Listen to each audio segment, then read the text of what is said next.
DCC ଇଂରାଜୀ play ସ୍କୁଲରେ ରକ୍ଷାବନ୍ଧନ ଉତ୍ସବ। ଢେଙ୍କାନାଳ ଜିଲ୍ଲାର ଅନ୍ୟତମ ଅଗ୍ରଣୀ ପ୍ଲେ ସ୍କୁଲ ଡିସିସି ଇଂରାଜୀ ପ୍ଲେ ସ୍କୁଲରେ ରକ୍ଷାବନ୍ଧନ ଉତ୍ସବ ପାଳିତ। ପ୍ଲେ ସ୍କୁଲଟି ଢେଙ୍କାନାଳ ସଚେତନ ନାଗରିକ ଫୋରମ ତତ୍ତ୍ୱାବଧାନରେ ପରିଚାଳିତ ହେଉଅଛି। ମୁଖ୍ୟ ଅତିଥି ଭାବେ ସ୍କୁଲର ସଭାପତି ଆଇନଜୀବୀ ଦୀପ୍ତି ପ୍ରସାଦ ପଟ୍ଟନାୟକ ଯୋଗ ଦେଇଥିବା ବେଳେ ସମ୍ମାନିତ ଅତିଥି ଭାବେ ସ୍କୁଲ କମିଟିର ସଦସ୍ୟ ତଥା ସମାଜସେବୀ ଜୟକାନ୍ତ ଦାସ, ସମାଜସେବୀ ଶୁଭଶ୍ରୀ ସିଂ ଏବଂ ସମାଜସେବୀ ବିଭୂତିଭୂଷଣ ସ୍ୱାଇଁ ଯୋଗ ଦେଇଥିଲେ। ଆସନ୍ତାକାଲି ରାକ୍ଷୀ ପୂର୍ଣ୍ଣିମା ଉପଲକ୍ଷେ ସ୍କୁଲ ଛୁଟି ରହୁଥିବାରୁ କୁନି କୁନି ପିଲାମାନେ ବିଭିନ୍ନ ସୁନ୍ଦର ପୋଷାକରେ ସଜ୍ଜିତ ହୋଇ ଅତିଥିମାନଙ୍କ ହାତରେ ରାକ୍ଷୀ ବାନ୍ଧିବା ସହ ପରସ୍ପରକୁ ମଧ୍ୟ ରାକ୍ଷୀ ବାନ୍ଧିଥିଲେ।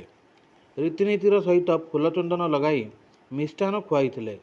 ପରେ କୁନି କୁନି ପିଲାମାନେ ଆଧ୍ୟାତ୍ମିକ ଭଜନରେ ନାଚ ଗୀତ ପରିବେଷଣ କରିଥିଲେ। ସ୍କୁଲର ଅଧ୍ୟକ୍ଷ ରୁଦ୍ରପ୍ରସାଦ ହୋତା, ଶିକ୍ଷୟିତ୍ରୀ ବିଚିତ୍ରା ସାହୁ, କବିତା ପାଣି, ସ୍ୱରୂପାରାଣୀ ଶତପଥୀ, ସାଗରିକା ରାଉତ, ବିଭାମୟୀ ବେହେରା ଓ ଗୀପ୍ତିମୟୀ ଦାସ ପରିଚାଳନା କରିଥିବା ବେଳେ ଫୋରମର ମାର୍ଗଦର୍ଶକ ପଙ୍କଜ ନାୟକ, ସମ୍ପାଦକ ଭରତ କୁମାର ଦାସ, ସହସମ୍ପାଦକ ଦିଲ୍ଲୀପ ରାଉତ, ମନ୍ମଥ ରାଓ, ଉଦୟନାଥ ବେହେରା, ଚିତ୍ତରଞ୍ଜନ ରାଉତ ପ୍ରମୁଖ ସହଯୋଗ କରିଥିଲେ। ସ୍କୁଲର ସମ୍ପାଦକ ଆଇନଜୀବୀ ଗୁପ୍ତେଶ୍ୱର ମିଶ୍ର ମଞ୍ଚ ପରିଚାଳନା କରିଥିଲେ। ଢେଙ୍କାନାଳରୁ ଅନନ୍ତ ମହାପାତ୍ରଙ୍କ ରିପୋର୍ଟ, ONI ନ୍ୟୁଜ୍।